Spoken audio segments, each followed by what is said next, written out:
إذا زلزلت الأرض زلزالها وأخرجت الأرض أثقالها. Apabila bumi ini yang kita bijak hari ini digempakan oleh Allah Subhanahu wa taala dengan sekali gempa. Kalimat zilzalaha di sini dalam bahasa Arab namanya idhafah. Mudhaf, mudhaf ilaih. Kalimat ha ini kembali kepada bumi. Zilzalaha, ha itu artinya bumi di sini.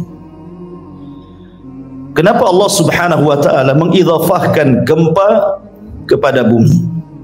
Kenapa Allah tidak katakan idza zulzilatil ardu zilzalan? Kenapa mesti zilzalaha? Kenapa mesti diopahkan kepada bumi? Karena gempa yang dimaksud dalam surah ini bukan gempa sebagian bumi. Bukan di Jogja gempa di sini, tidak. Di Aceh gempa di sini, tidak, bukan. Tetapi gempa ini menyeluruh satu bumi. Makanya gempanya diidhafahkan kepada bumi. Kalau gempa-gempa zaman sekarang, mungkin ada daerah-daerah tertentu sejak lahir sampai hari ini mungkin tidak pernah merasakan gempa. Tapi ada juga mungkin sebagian antum pernah merasakan gempa, minimalnya lini lah, kan gitu ya. Tapi bukan itu yang maksud. Maksudnya gempa di sini adalah bercerita tentang akhir kehancuran alam semesta. Baik, bicara tentang gempa. Gempa ini satu di antara tanda-tanda kiamat kecil. Dan itu disebutkan dalam hadis Nabi sallallahu alaihi wasallam, la taqumus sa'atu hatta yuqbadal ilmu. Tidak akan tegak hari kiamat sampai ilmu dicabut. Wa taqsuruz zalazil, dan akan banyak gempa di sana dan di sini. Dari sini Rasul mengatakan tidak akan tegak hari kiamat sampai dicabutnya ilmu dan banyaknya gempa. Dan sudah kita rasakan gempa ini baik di dalam negeri ataupun di luar negeri. Bahkan hadis yang sangat masyhur dari Abdullah ibn Hawalah al-Ajdi. Jadi Abdullah ibn Hawalah ini pernah diutus berperang tapi kalah perangnya. Tapi dia pulang selamat. Jadi kemudian wajahnya, namanya orang kalah perang kan beda dengan orang yang menang perang. Kalau menang perang kan sumringah, bahagia gitu ya. Kalau kalah perang kan nggak bahagia, merengut gitu ya. Makanya Ibnu Hawalah ketika sudah nampak lelah letih wajahnya, Rasul mengatakan, ya Ibnu Hawalah, idza ra'aital khilafata qad nazalat ardal muqaddasata wa qaddanatil zalazil wal balaya. Wahai Ibnu Hawalah, apabila engkau sudah melihat kelak kekhilafahan tegak di bumi Baitul Maqdis, maka telah datanglah masa-masa gempa. Kenapa demikian? Isyarat ke mana? Ke hadis Nabi sallallahu alaihi wasallam ketika Nabi sallallahu alaihi wasallam bicara tentang tentara yang hendak membunuh Al-Mahdi. Jadi nanti dari Syam itu akan ada tentara besar membawa bendera hitam. Ketika mendengar pembaiatan Imam Mahdi di rukun Ka'bah, maka orang-orang ini tidak suka. Akhirnya mereka pun bergerak pasukan besar ini dari Syam menuju Mekah. Masalahnya ketika sampai di sebuah tempat antara Mekah dan Madinah, tiba-tiba kemudian Allah Subhanahu wa taala gempakan bumi dan semua pasukan ini masuk ke dalam tanah. Termasuk orang-orang yang lalu lalang di situ yang tidak ada niat untuk memerangi Al-Mahdi. Sehingga Aisyah radhiyallahu anha bertanya kepada Rasulullah, "Ya Rasulullah, okelah tentara-tentara yang hendak menyerang Al-Mahdi digempakan kemudian diperosokkan ke dalam bumi. Lalu bagaimana dengan orang yang lalu lalang hanya untuk berniaga, tidak ikut dalam pasukan itu?" Maka Nabi SAW mengatakan, yub'atsuna yaumal qiyamati ala niyatihi. Mereka akan dibangkitkan pada hari kiamat sesuai dengan niat-niat mereka. Dari sini menunjukkan bahwa gempa itu tanda di antara tanda-tanda kiamat kecil. Bahkan juga masuk pada tanda-tanda kiamat besar. Ketika Nabi SAW bersabda tentang 3 arah gempa, kata Nabi SAW, innaha lan taquma sa'atu hatta tarau qablaha asyra ayat. Sesungguhnya kiamat tidak mungkin tegak sampai kalian melihat 10 tanda-tanda kiamat besar. Kemudian Nabi SAW menyebutkan secara acak dukhan, kemudian dajjal, kemudian dabbatul ard, kemudian tulu'us syamsi min maghribiha, kemudian nuzul Isa bin Maryam, kemudian Ya'juj wa Ma'juj, kemudian salah satu khusuf. Ini yang dimaksud salah satu khusuf di sini. Terjadi 3 gempa besar yang bukan merobohkan satu daerah, satu negara bisa dirobohkan. Pertama dari arah timur, kedua dari arah barat, dan yang terakhir di Jazirah Arab. Baru keluar api dari perut Adan menggiring manusia ke negeri Syam.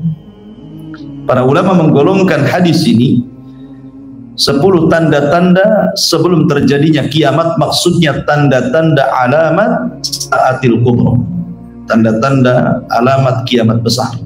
Jadi gempa ini masuk pada tanda-tanda alamat kiamat kecil dan juga masuk pada tanda-tanda kiamat besar. Ya. Ma'asyiral muslimin yang dimuliakan Allah Subhanahu wa taala. Dan gempa juga bukan menimpa umat sekarang saja. Sekarang sering kita mendengar pemberitaan sana gempa, sini gempa. Barusan saja di mana itu, NTT juga gempa gitu ya. Gempa ini juga berlaku kepada umat-umat sebelum Islam. Dan itu digambarkan dalam surah Al-Ankabut ayat 40. Allah mengatakan fakullan akhadna bidambihi faminhum man arsalna alaihi hasiban wa minhum man akhadhu sayhatu wa minhum man khasafna bihil arda wa minhum man aghraqna wa ma kana Allahu liyadlimahum walakin kanu anfusahum yadlimun. Maka semua akan dibalas karena dosa-dosa mereka. Di antara mereka ada yang dihujani batu seperti kaum Lut gitu ya. Di antara mereka ada yang kemudian mati karena teriakan Jibril, sayhah, seperti kaum Samud gitu ya. Kemudian di antara mereka ada yang kami khasafna bihil ardh, gempakan bumi sehingga kemudian mereka terperosok ke dalam bumi seperti kisah Qarun ya. Kemudian dan di antara mereka ada yang kami tenggelamkan seperti Fir'aun dan bala tentara, dan Allah tidak pernah menzalimi mereka. Merekalah yang melakukan kezaliman kepada diri mereka sendiri. Al-Ankabut ayat 4. Artinya bahwa gempa ini juga terjadi kepada umat sebelum kita, bahkan lebih dahsyat lagi. Karena di zaman dulu sebelum Islam, kalau Allah Subhanahu wa taala mengirim azab itu tidak akan disisakan satu jiwa pun kecuali dimusnahkan, kecuali diselamatkan orang-orang yang beriman saja. Tetapi gempa-gempa di zaman sekarang atau azab-azab yang lainnya yang Allah Subhanahu wa taala turunkan, maka Allah Subhanahu wa taala tidak mengazab umat ini sebagaimana umat sebelumnya. Kenapa? Karena bentuk rahmat diutusnya Nabi. Wa ma arsalnaka illa rahmatan lil alamin. Salah satu bentuk rahmat Rasul diutus kepada orang kafir. Jadi orang kafir pun mendapatkan dari diutusnya Nabi. Bentuknya apa? Mereka tidak diazab seperti azab yang pernah ditimpakan kepada sebelum Islam. Karena dulu kalau kafir habis, nggak tersisa, gitu ya. Nggak ada ceritanya orang kafir hidup di zaman dulu. Kalau sudah Allah turunkan azab. Tetapi di zaman sekarang kan tidak, ya kan? Bahkan yang mati orang Islam pula kan. Baik. Tetapi yang dimaksud ayat ini idza zulzilatil ardu zilzalaha, ini bukan bicara tentang tanda-tanda kiamat kecil, bukan pula bicara tanda-tanda kiamat besar, tapi ini bicara soal kiamat. Ini sudah lastnya bumi gitu ya. Ini bicara tentang nihayatul alam, akhir daripada usia bumi dan langit. Ketika Allah mengatakan idza zulzilatil ardu zilzalaha, apabila Allah gempakan bumi ini sekali gempa. Kenapa demikian? Karena ketika Allah Subhanahu wa taala, lalu apa alasannya kemudian Allah Subhanahu wa taala menggempakan satu bumi itu? Tidak lain dan bukan karena kemurkaan. Makanya sering saya katakan kalau Allah sudah murka, idza zulzilatil ardu zilzalaha, pasti bumi akan digempakan semuanya. Apabila Allah murka, wa idzal biharu fujirat, seluruh air lautan jadi api. Apabila Allah Subhanahu wa taala gempa, semua digelapkan, tidak ada siang, tidak ada malam. Karena Allah mengatakan wa jumi'asy syamsu wal qamar, Allah gabungkan matahari dan bulan dan Allah gelapkan cahayanya. Dan apabila Allah murka, bintang-bintang dijatuh-jatuhkan. Wa idzan nujumun tashaqqat. Dan apabila Allah Subhanahu wa taala murka, semua dihancurkan dan semua dimatikan. Mau malaikatnya, mau jinnya, mau manusianya, semua. Dan apabila Allah murka, Jahannam pun akan didatangkan. Waji'a bi jahannama yauma idzin, hari itu Allah datangkan Jahannam ke hadapan manusia. Jadi terjadinya gempa alam semesta ini dikarenakan murkanya Allah. Makanya gempa ini tidak akan dirasakan bagi orang-orang yang beriman, tetapi hanya dirasakan orang-orang kafir saja. Karena bentuk kemarahan Allah pada hari kiamat. Karena sebelum dikiamatkan, Allah kirim angin yang sangat sepoi-sepoi dan sejuk, kemudian menyapa ketiak kaum muslimin dan mencabut arwah setiap orang yang beriman walaupun sebiji dzarah keimanan. Sehingga ketika tidak tersisa orang-orang seperti ini, baru digempakan kepada orang-orang kafir. Itulah kiamat, nihayatul alam, akhir masa bumi dan langit. Ma'asyiral muslimin yang dimuliakan Allah Azza wa Jalla, ayat-ayat yang semakna dengan idza zulzilatil ardu ini banyak sekali. Seperti Allah Subhanahu wa taala mengatakan inna zalzalatasy syaati syai'un 'adzim. Sesungguhnya gempa hari kiamat itu sesuatu yang sangat besar, menakutkan. Bahkan Allah juga mengatakan dalam surah Muzammil ayat 14, yauma tarjuful ardu wal jibalu wa kanatil jibalu katsiban mahila. Pada hari ketika bumi digempakan, maka gunung pun dihancurkan. Jadi efek gempa itu gunung dihancurkan. Sekarang Anda berjalan di bumi tidak merasakan gempa. Kenapa? Karena masih ada gunung yang menjadi pasak bumi. Tapi nanti pada hari kiamat ketika gunung-gunung dicabut, tidak ada pasak lagi. Apa yang terjadi? Disitulah terjadi gempa.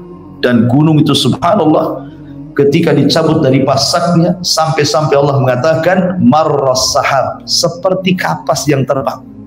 Antum tahu sahab itu artinya awan. Lihat awan tuh, terbang ke sana kemari karena ringannya. Artinya gunung yang berat sebesar gitu loh, bisa terangkat ke langit, kemudian seperti kapas gitu ya. Kal ihnil manfush, seperti dalam surah Al-Qariyah itu, seperti kapas yang dihamburkan oleh angin gitu. Seperti itulah Allah Subhanahu wa taala memberikan gambaran gempa pada hari kiamat. Ma'asyiral muslimin yang dimuliakan Allah Azza wa Jalla, idza zulzilatil ardu zilzalaha. Kalimat zilzalaha, saya katakan dari awal bahwa ha ini idhafah kepada bumi. Artinya gempa ini menyeluruh. Dan sekali lagi ini terjadi saat tiupan sangkakala Israfil ditiup. Jadi ketika Israfil meniupkan sangkakala pertama, disitulah terjadi gempa yang luar biasa. Dan masa kehancuran itu berdasarkan hadis Abu Hurairah radhiyallahu an, tidak menyebutkan berapa hari, berapa bulan, berapa tahun, tetapi hanya menyebutkan di angka 40 saja. Kata Rasul kepada Abu Hurairah, kehancuran itu terjadi selama 40. Rasul tidak menyebutkan 40 hari atau 40 bulan atau 40 tahun, karena yang meriwayatkan hadis ini Abu Hurairah. Ketika ditanya, ya Abu Hurairah, apakah 40 hari? Kata Abu Hurairah, fa'abaitu, aku enggan menjawabnya. 40 bulan aku pun enggan menjawabnya. 40 tahun aku pun enggan menjawabnya. Artinya bisa berlaku 40 hari, bisa berlaku 40 bulan, bisa juga berlaku 40 tahun. Ini kejadian hancurnya alam semesta ini. Di sini Allah mengatakan idza zulzilatil ardu zilzalaha wa akhrajatil ardu athqalaha. Dan Allah keluarkan beban-beban isi bumi yang sangat berat. Ada dua penafsiran para ulama. Kapan terjadi Allah keluarkan beban-beban berat atau apa namanya yang tersimpan di perut bumi itu? Ada yang mengatakan maksudnya pada hari itu Allah keluarkan semua pembenaran bumi, bukan hanya bicara tentang migas gitu ya, minyak dan yang semacamnya, tetapi juga emasnya, peraknya, jamrudnya, semua dikeluarkan. Dan orang-orang kafir menyaksikannya. Tapi buat apa emas di depan mata kalau kiamat sudah datang kan gitu ya. Jadi walaupun di depan mereka ada emas, ada perak, ada jamrud, ada macam-macam perhiasan, tidak tertarik. Bahkan Allah mengatakan yauma yafirrul mar'u min akhi wa ummihi wa abi wa sahibatihi wa banihi likulli imri'in minhum yauma idzin sya'nun yughni. Gak ada yang tertarik. Kenapa? Orang sibuk lari dari saudaranya, lari dari ibu bapaknya, lari dari istri dan anaknya. Setiap orang itu sibuk masing-masing mengurus dirinya. Jadi gak ada ketertarikan soal dunia lagi. Ada juga yang mengatakan wa akhrajatil ardu athqalah ini pada tiupan sangkakala kedua yang disebut dengan yaumul ba'tsi wan nusyur, hari kebangkitan manusia. Disitulah Allah keluarkan beban-beban berat. Maksudnya berat di sini artinya jasad-jasad manusia yang terkubur sejak zaman Adam sampai yang terakhir mati. Akhrajatil ardu, bumi mengeluarkannya. Semua dikeluarkan, dihidupkan kembali. Anda bisa bayangkan jasad sebanyak itu. Kemudian Allah katakan wa idzan nufusu zuwijat, apabila jiwa-jiwa disatukan kembali dengan rohnya. Itulah makna idza wa akhrajatil ardu athqalaha. Kemudian Allah mengatakan wa qala al insanu ma laha. Kalimat al insan di sini apabila disebut kalimat insan dalam Al-Qur'an konotasinya buruk. Seperti innal insana lafi khusrin, innal insana khuliqa halu'a. Ya. Termasuk juga di sini wa qala al insanu ma laha. Maksudnya yang berteriak ini bukan orang-orang yang beriman, tetapi orang-orang kafir berteriak. Malaha, ada apa ini? Kalau dibawa kepada tiupan pertama, maka mereka mengatakan seperti ini karena dahsyatnya kiamat. Tetapi kalau dimaksud adalah tiupan yang kedua, kata-kata malaha, maka kebingungan orang-orang kafir. Kenapa? Karena ketika mereka dibangkitkan tidak ada maklam lagi di bumi. Maksudnya tidak ada alamat di bumi. Kalau sekarang ada alamat, ada bangunan, ada jalan raya, ada RT, RW, lurah, kecamatan, kan itu kan ada alamatnya gitu. Tetapi nanti pada hari kiamat, setelah tiupan sangkakala yang kedua, bumi ini rata, tidak ada gunung, tidak ada bukit, tidak ada lembah, tidak ada yang meninggi, tidak ada yang merendah, semua rata. Itu yang dimaksud tidak ada alamat lagi. Sehingga tidak bisa mengenali tanah saya di mana, kapling tanah saya di mana, rumah saya di mana, gak bisa dikenali lagi karena semua sama. Ya. Dan ini di hari yang sangat mengerikan, ikhwat fiddin yang dimuliakan Allah Subhanahu wa taala, wa akhrajatil ardu athqalaha wa qala al insanu ma laha. Dalam surah Yasin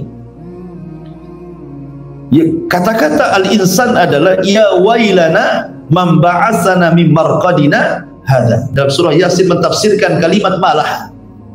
Ya. Apa arti malaha di sini? Maksudnya orang kafir mengatakan ya wailana man ba'atsana min marqadina. Duhai celaka, siapa yang membangkitkan kami setelah tidur-tidur kami? Kenapa? Karena saat terjadi kiamat terputuslah azab kubur. Jadi dari tiupan pertama ke kedua itu sudah tidak ada azab kubur lagi.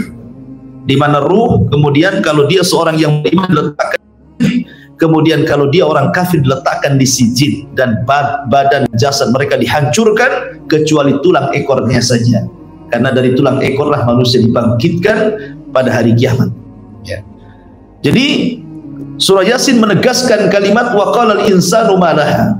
ya wailana, duhai celaka kami, man ba'atsana, siapa yang membangkitkan kami, mim marqadina, dari tidur-tidur kami.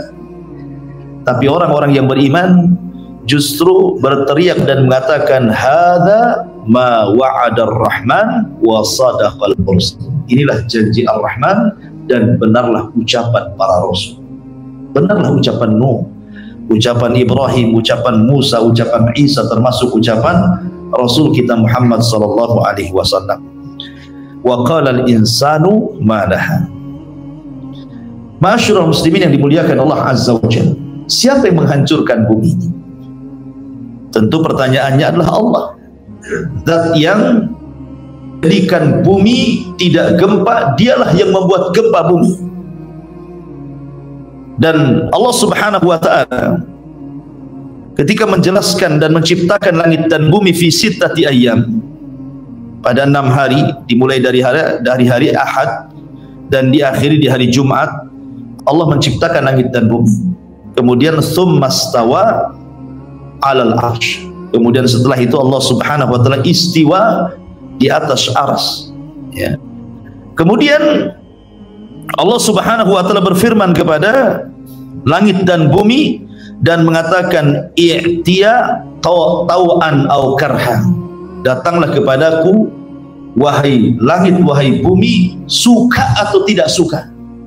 Qalata ataina ta'in. Maka bumi dan langit mengatakan, maka atas perintah apapun yang kau perintah. Artinya kapanpun Allah Subhanahu wa ta'ala memerintahkan langit untuk digulung, maka langit sudah siap. Ataupun Allah memerintahkan kepada bumi untuk gempa, maka kapanpun bumi sudah siap.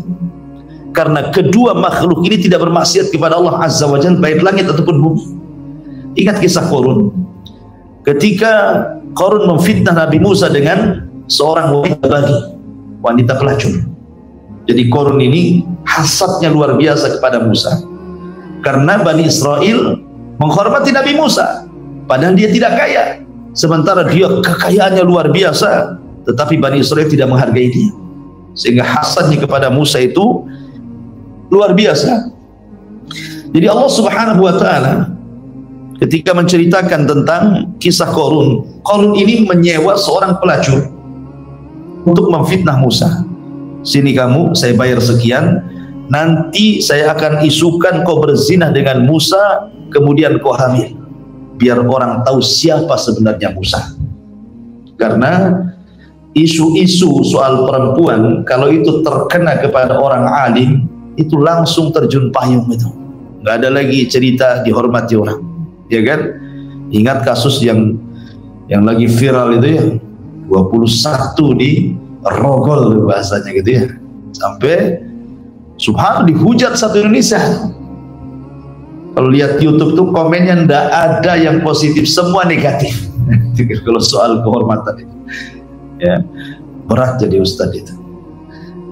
Ma'asyiral muslimin yang dimuliakan Allah Azza wa Jalla, akhirnya ketika manusia berkumpul tuh, orang datang dengan wanita itu. Kemudian di hadapan Nabi Musa ngomong sama wanita itu, ngomong cepat, ngomong, bahwa engkau telah berzinah dengan Musa dan kau hamil. Wanita ini ketika di hadapan manusia, di hadapannya Musa, di hadapannya Qarun, di depannya orang ramai, jadi wajah dia sekali-kali melihat Nabi Allah Musa, sekali-kali melihat Qarun, sehingga dia tidak tega melihat Nabi Musa, apalagi wajah Musa ini memiliki karisma.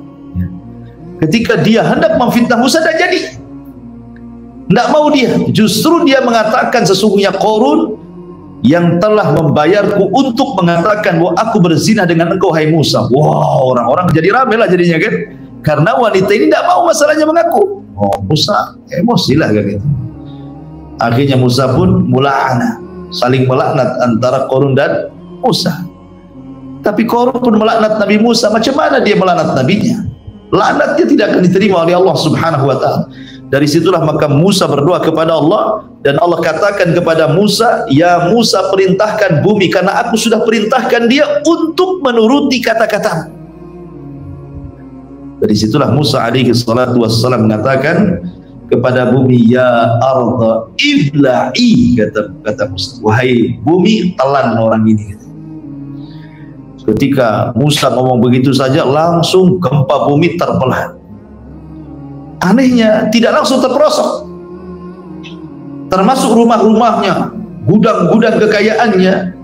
Ketika Qarun masuk ke tanah, ketika sampai di pusar, tidak langsung amblas. Rumahnya juga sama, mengikuti segitu. Kenapa tidak langsung saja dimasukkan ke bumi?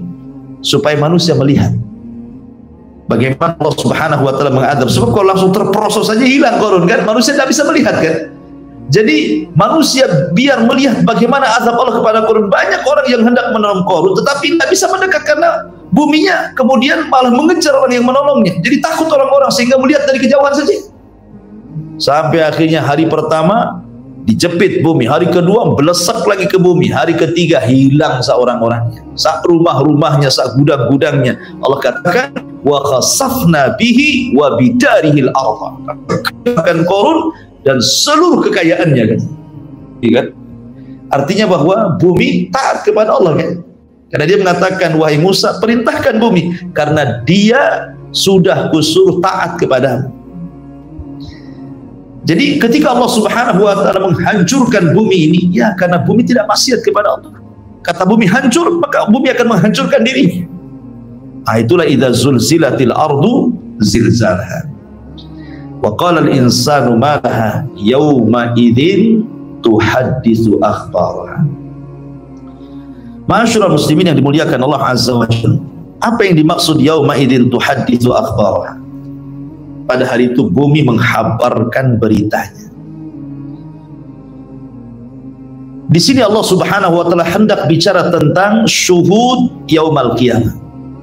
Bahwa nanti pada hari kiamat semua manusia tidak akan mengelak. Di bumi ikhwan, kalau orang berbuat jahat kemudian dilaporkan ke pengadilan, bisa saja dia mengelak.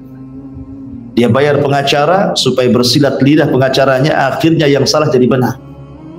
Minimalnya hukuman yang berat jadi ringan, yang lama jadi sebentar kan itu ya. Ya di dunia Anda bisa bayar lawyer, bisa bayar pengacara yang mahal, yang kondang, yang ahli bicara gitu ya. Tapi di akhirat tidak, karena saksinya bukan manusia. Saksinya macam-macam, bukan hanya manusia saja. Tentu yang pertama kali saksi yang paling besar bukan hanya bumi, tetapi Allah.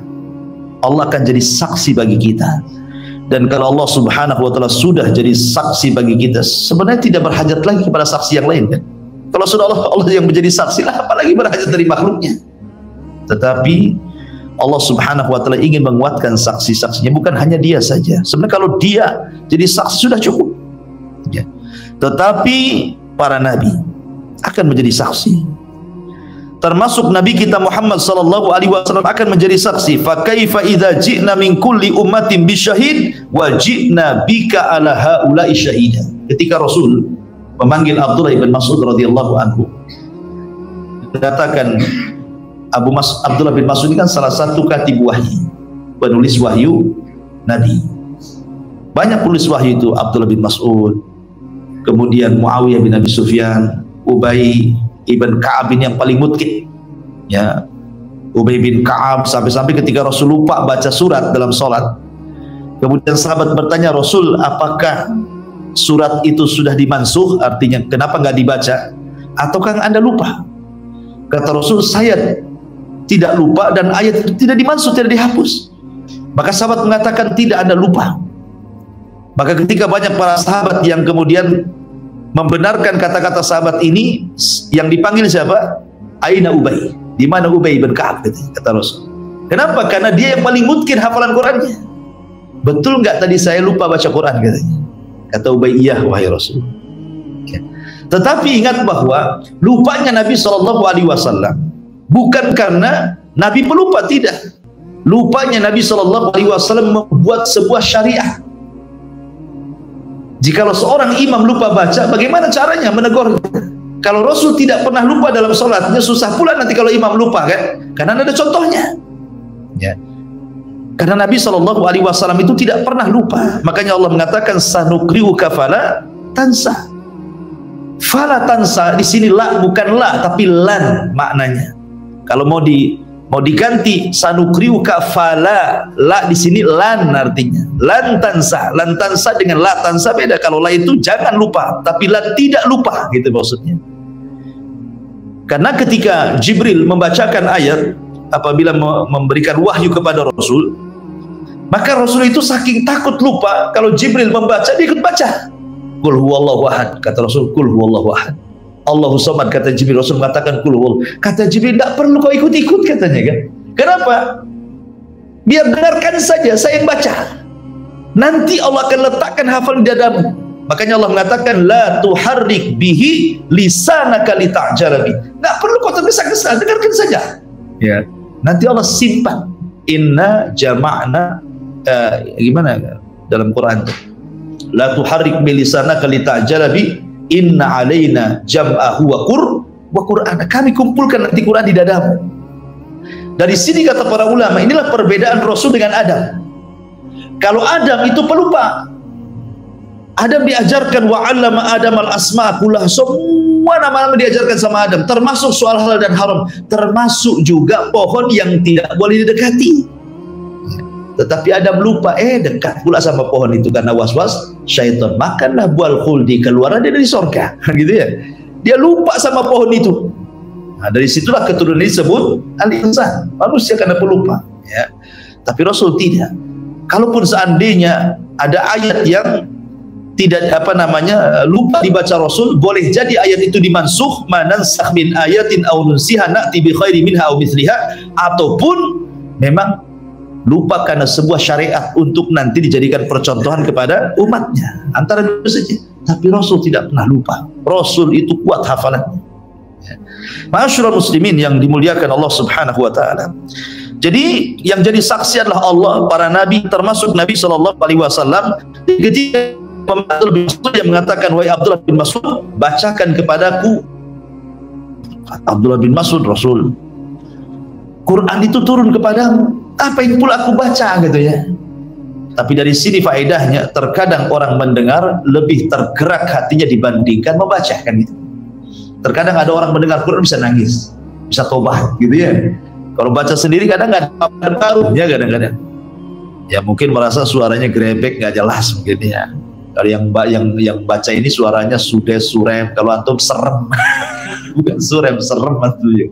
Intinya bahwa ketika Rasul meminta dibacakan, Abdullah bin Mas'ud padahal nggak mau, tetapi akhirnya dia pun membacakan surah Nisa sampai kepada ayat ini. Makaifa idza ji'na min kulli ummatin bisyahid wa ji'na bika ala haula'i syahida. Kata Rasul, cukup.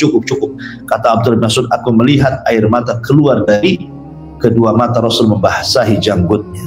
Fa kaifa idza ji'na, bagaimana kalau seandainya kami datangkan pada tiap-tiap umat ini saksi dari kalangan para nabi, dan engkau wahai Muhammad jadi saksi mereka. Jadi begini, Nabi dijadikan saksi bagi umatnya, tetapi Rasul dijadikan saksi bagi nabinya.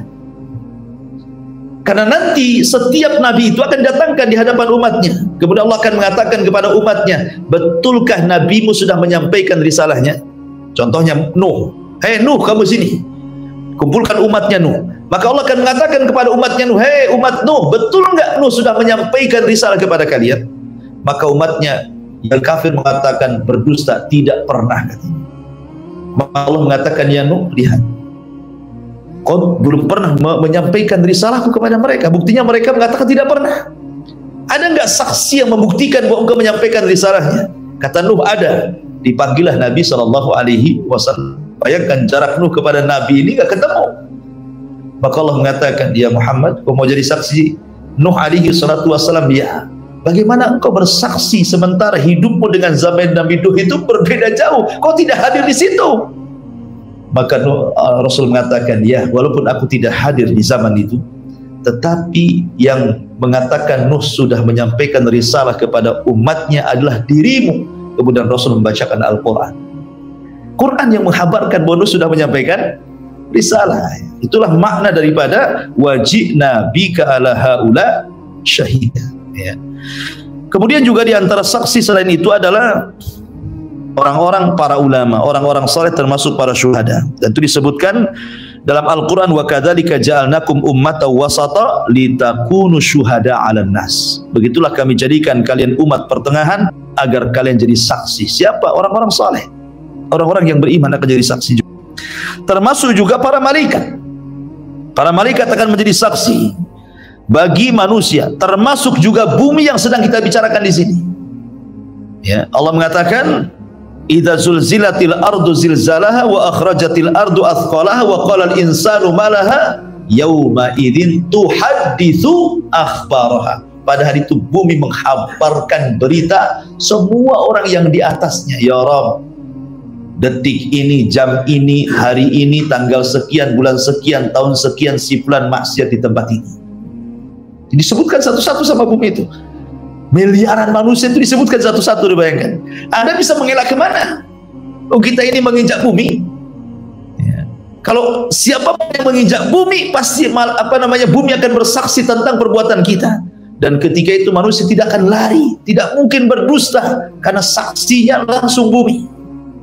Yauma idzin tuhadditsu akhbaraha. Termasuk juga zaman waktu akan jadi saksi. Termasuk Al-Quran akan jadi saksi. Termasuk juga yang akan menjadi saksi adalah anggota badan kita sendiri. Kulit ini akan bersaksi untuk kita sendiri. Sampai-sampai Allah Subhanahu wa taala mengatakan di dalam Al-Qur'anul Karim, di mana Allah Subhanahu wa taala membicarakan soal kulit ini, wa qalu li juludihim lima syahidtum alaina. Jadi badan ini berkata sama kulit, kulit, kenapa kau bersaksi untuk badanmu sendiri, gitu maksudnya. Apa kata kulit? Qal antaqana Allah. Allah yang buat aku bicara, bukan aku. Allah yang buat aku bicara. Nah, bayangkan kalau kulit jadi saksi antum bisa ngelak kemana? Kulit antum tidak pernah pisah dari jasad antum, kan itu.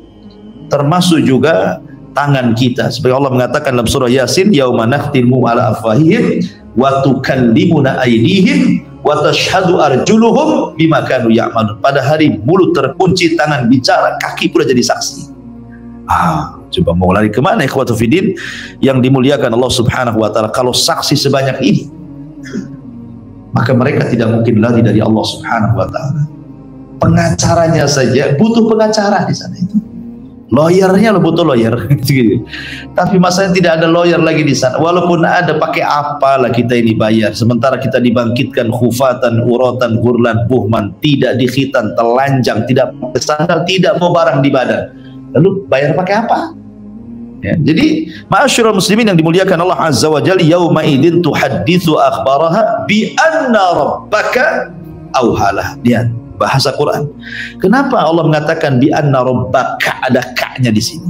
Harusnya kan bi anna rabbaha, kembali ke Rabb bumi, karena ini kan bicara masalah gempa dan bicara tentang hari kiamat.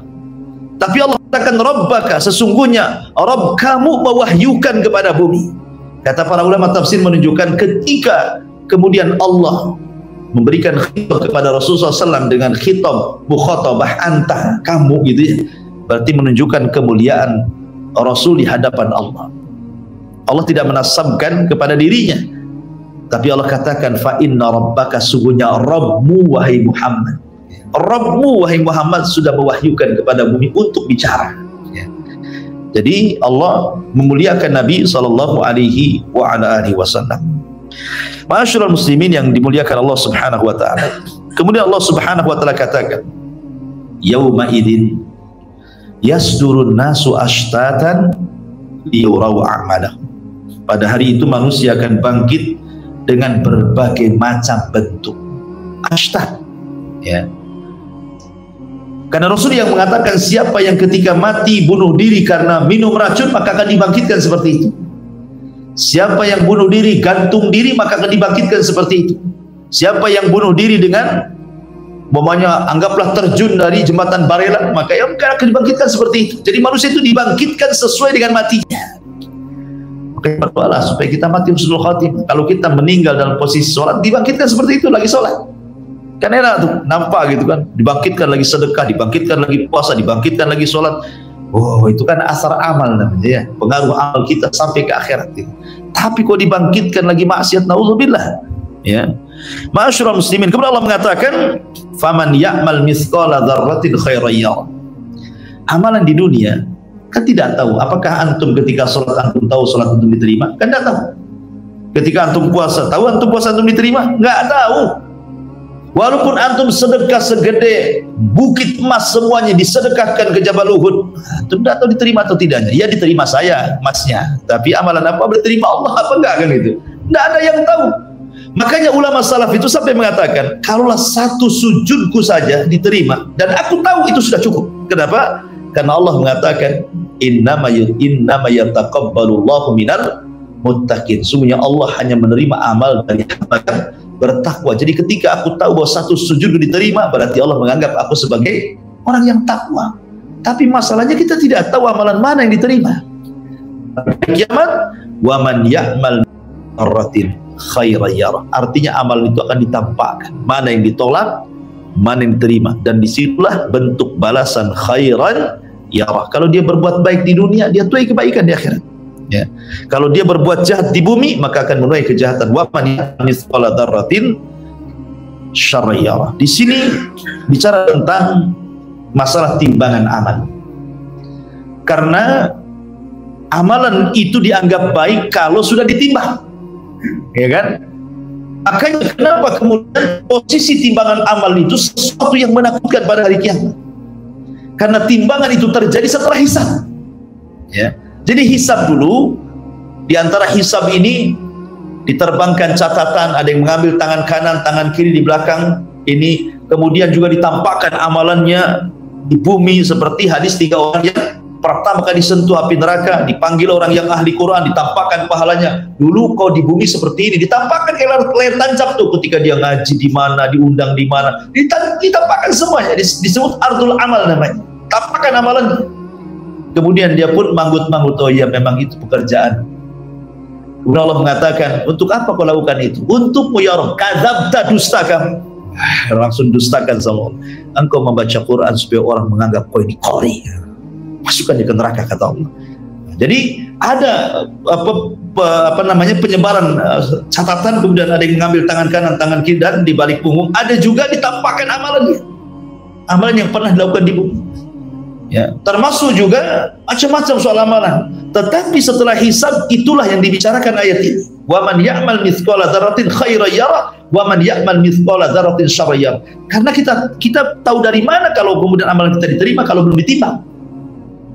Makanya ketika di hari penimbangan amal itu semua manusia cemas-cemas harap. Apakah berat timbangannya? Faman thaqulat mawazinu, apakah faman khaffat mawazinu? Itu khawatir, saking khawatirnya. Seorang sahabat Anas bin Malik radhiyallahu anhu berkata kepada Nabi SAW, ya Rasulullah, talabtu minka syafa'ah, aku minta kepadamu syafaat pada hari kiamat. Karena Anas ini sudah membantu Rasul 10 tahun sampai wafatnya Rasul. Kata Rasulullah, insyaallah ya Anas, saya akan memberikan syafaatku kepadamu pada hari kiamat. Kata Anas bin Malik radhiyallahu anhu, aina ajiduka yaumal qiyamah ya Rasulullah. Kira-kira kalau hari kiamat terjadi, pengumpulan manusia di padang mahsyar terjadi, kemana ku cari dirimu wahai Rasul? Sebanyak itu kemana ku cari dirimu? Itu untuk mengambil syafaat. Kata Nabi SAW, temui aku di telaga. Kata Anas bin Malik radhiyallahu, kalau aku tidak dapati dirimu di telaga, ku temui di mana lagi? Kata Rasul, temui aku di titian siratal mustaqim. Kalau aku tidak menemui dirimu di mana lagi wahai Rasul? Kata Rasul, indal mawazin. Indal mawazin. Cari aku di tempat penimbangan amal. Karena itu hari di mana manusia tidak ada satupun yang bicara. Makanya Nabi SAW ketika mengatakan kepada Aisyah Ummul Mukminin, ya Rasulullah, hal tadhkuru bi ahlika yaumal qiyamah. Rasul, ingat nggak kira-kira pada hari kiamat sama aku istrimu ini? Ya. Kata Nabi SAW, amma fi thalathati mawatin fala yadhkuru ahadun ahada. Adapun di 3 tempat manusia tidak akan ingat kecuali dirinya. Salah satunya Rasul mengatakan indal mawazin, ketika di tempat penimbangan amal. Orang tidak akan ingat siapapun. Gak ingat pernah punya istri, punya anak, punya orang tua, gak akan ingat. Yang ingat itu cemas-cemas, apakah timbangannya berat ataukah timbangannya ringan, itu saja yang mereka cemaskan pada hari itu. Makanya Allah mengatakan di sini, wa man ya'mal mithqala dzarrah. Antum tahu dzarrah? Zarah itu kalau antum buka jendela, kemudian ada cahaya matahari, di situ ada debu yang ngepul di cahaya, itu disebut zarah namanya. Paham arti dzarrah? Antum buka jendela, matahari masuk, kemudian ada debu-debu yang nampak di cahaya itu. Itulah dzarrah. Ya, barang siapa yang beramal sebiji dzarrah saja itu, Allah Subhanahu wa taala pasti akan membalas. Jika dia baik, Allah balas kebaikan. Jika dia buruk, Allah balas keburukan.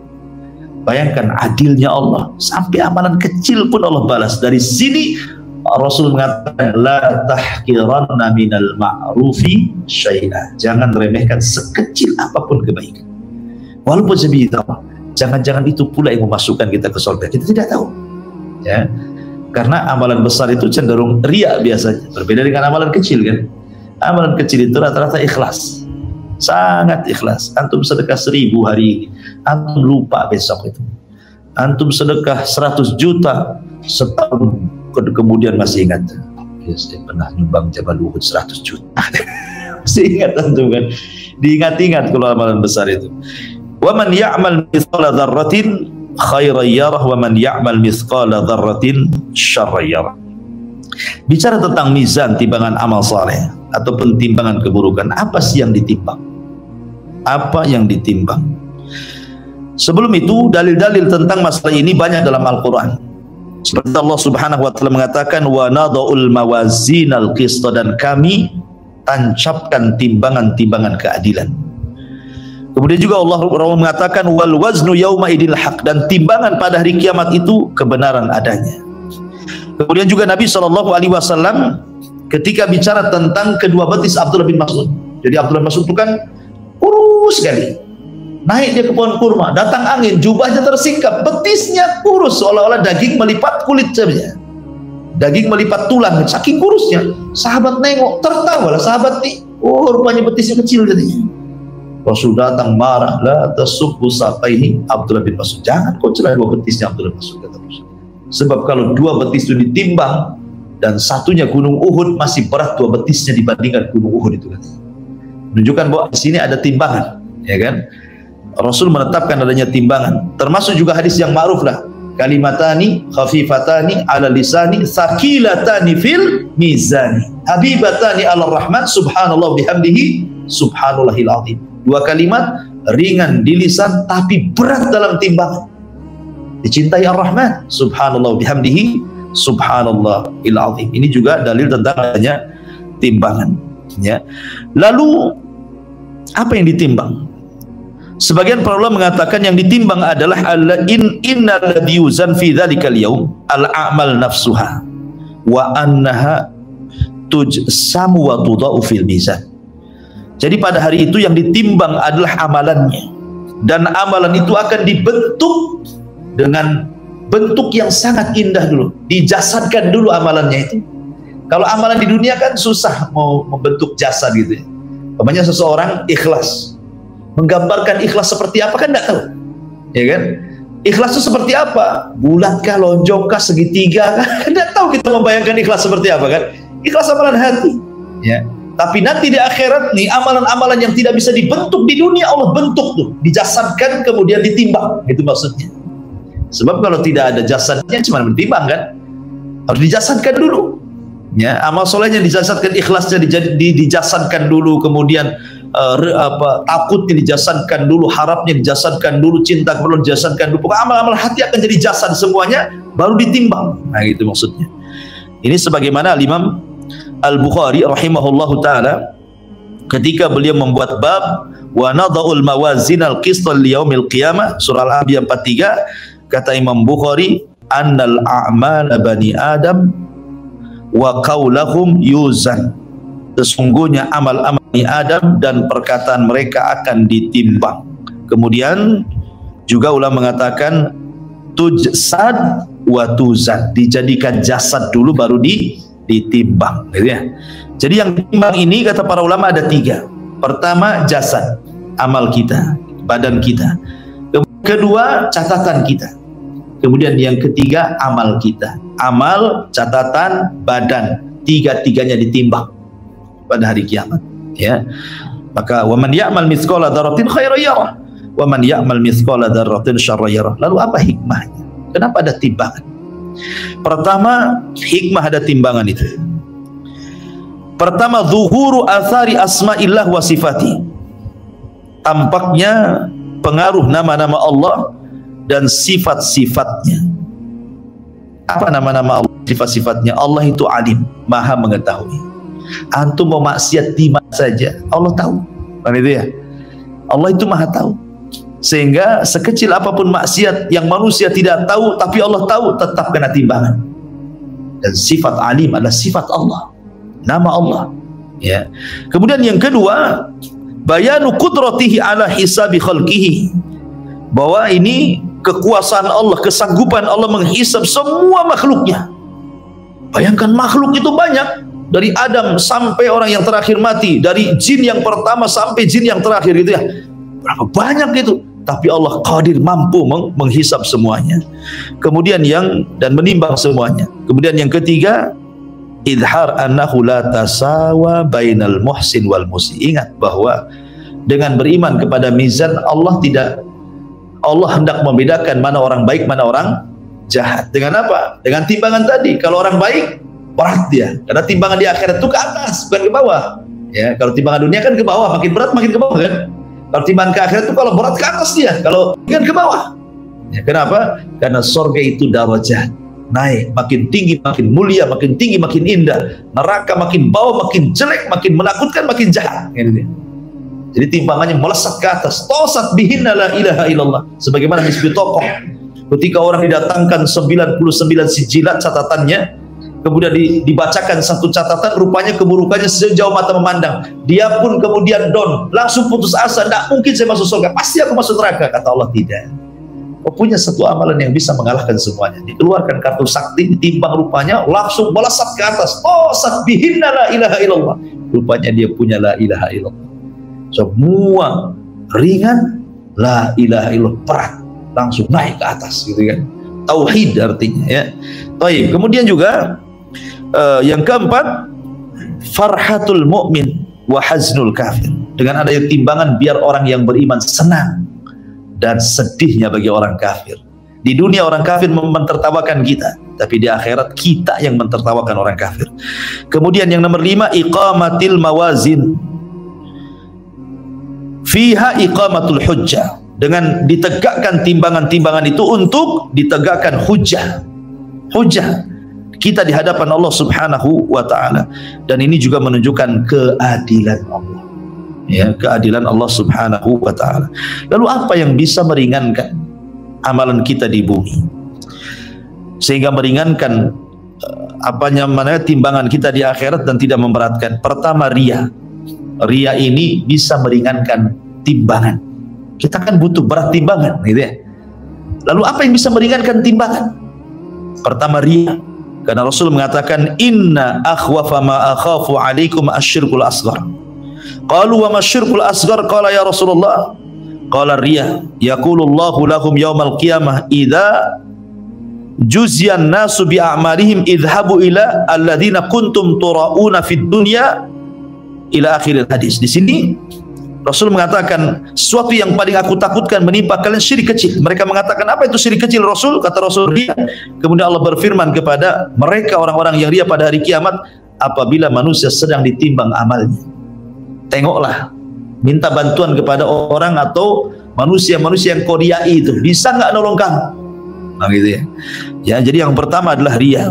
Itu bisa meringankan timbangan. Yang kedua, intihakul hurumat, dan ini yang sering terjadi, merobek kehormatan diri. Di depan manusia kayaknya soleh, baik, bagus, pakai jubah, pakai gamis, pakai tasbih kemana-mana, kayak alim, kayak ulama. Rupanya ketika bersendirian, maksiat pula kepada Allah. Ambil handphone, buka-buka, gak jelas yang dibuka, gitu kan. Maksiatlah di tengah-tengah ketika orang tidak tahu. Iya, manusia tidak tahu, Allah tahu. Justru ini penyakit yang paling bahaya, kata Rasulullah.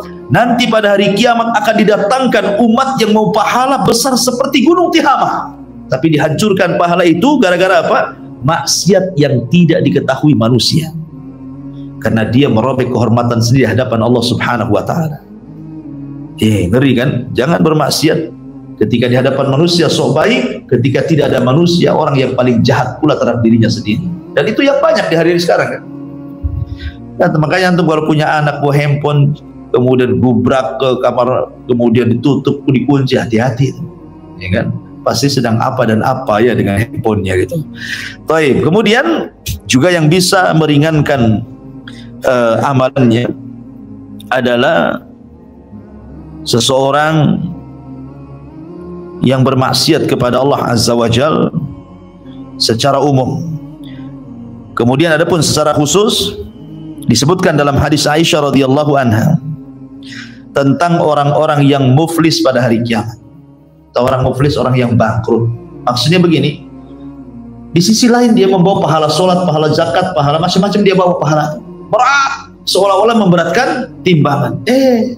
Rupanya di sisi lain dia pernah mendolimi si fulan, pernah mengambil harta si fulan, pernah membunuh jiwa si fulan, pernah mencaci maki orang, ya kan? Maka di situ terjadi pahala dosa. Dulu kau nyakiti saya, mana pahalamu? Nih dosaku, gitu maksudnya ya. Akhirnya bangkrut. Orang bangkrut tuh kalau usaha modal habis, hutang numpuk, itulah orang bangkrut namanya ya. Sama juga sekarang pahalanya dikasihkan ke orang, ibarat modalnya kita hilang gitu ya. Kemudian hutangnya banyak. Kenapa? Karena dia mengambil dosa orang ditimpakan ke kita. Itulah bangkrut namanya. Nah, ini orang-orang bangkrut pada kiamat, mereka akan ringan timbangannya, dan mereka secara umum adalah orang-orang yang melakukan kezaliman. Karena dosa zalim beda dengan dosa kepada Allah atau kepada diri sendiri. Dan makanya Umar bin Khattab sebagai penutup mengatakan, hasibu anfusakum qabla an tuhasabu, wazinu anfusakum qabla an tuzanu, fa innahu alaikum fil hisabi ghadan antus tuhasibu anfusakumul wa tazinul lil ardil akbar yawma idzin tu'raduna la minkum khafiyah. Apa kata Umar bin Khattab radhiyallahu an? Hisablah diri sebelum kalian dihisab. Timbanglah amalan-amalan kalian di dunia sebelum kalian ditimbang amalan kalian di akhirat. Karena sesungguhnya yang paling ringan di antara kalian, fa innahu ahwan alaikum fil hisabi ghad, maka sungguhnya paling berat itu nanti hisab bagi kalian setelah kematian. Oleh karena itu maka hisablah diri kalian hari ini, timbanglah amal-amal kalian hari ini sebelum datang hari yang sangat besar di mana amalan akan ditampakkan dan tidak ada yang samar bagi Allah Subhanahu wa taala terhadap diri kalian. Hadis ini disahihkan oleh Syekh qala al-Albani hada athari. Jadi Syekh Albani mengatakan ini adalah perkataan Umar Ibn al-Khattab radhiyallahu anhu. Nasihat yang baik kepada kita agar kita menghisab diri di dunia sebelum Allah menghisab kita di akhirat.